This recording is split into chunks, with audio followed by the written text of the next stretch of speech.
Okay, so let's consider the scope of a consent to search. When a search based upon consent is challenged by a defendant, the court is going to apply an objective standard. The court is going to look at the circumstances surrounding the interaction between the police officer and the suspect and use a reasonable person standard to determine what the reasonable person would understand the scope of the search by the officer. An example of an objective reasonable person standard would be when an officer arrives at someone's house and requests permission to enter the house. The court is going to look at that as, number one, the entry being consensual.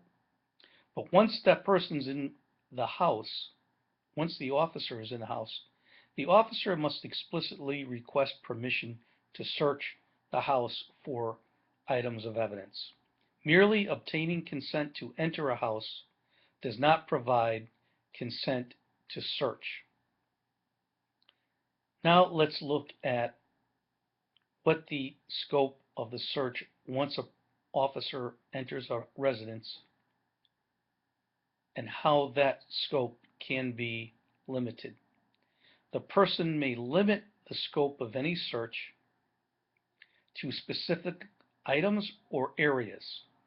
So in a house, a person could say, well, you can search the living room, but I don't want you going upstairs. Or what commonly occurs at a motor vehicle stop. An officer stops an individual and requests permission to search the interior of the car. If the operator tells that officer, you may search the car, but you may not search the luggage on the back seat. If the officer attempts to open that luggage, that search and any items seized will be suppressed as being outside the scope of the search. Another area that is important to consider is the timing of the search.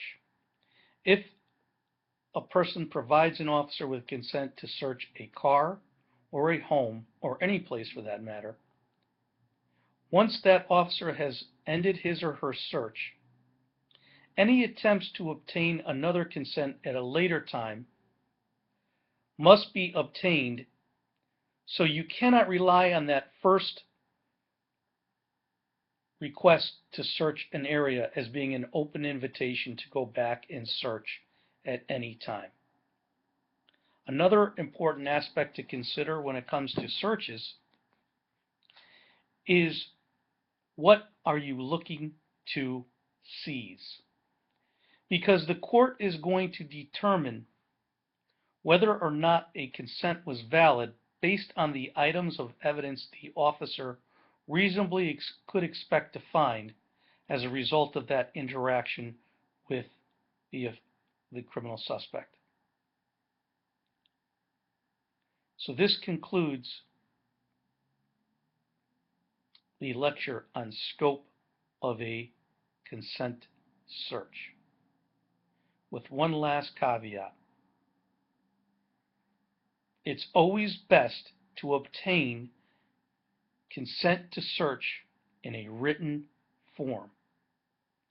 Many departments provide officers with a department form regarding searches.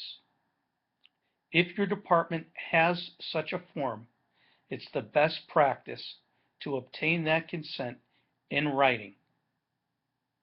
Thank you.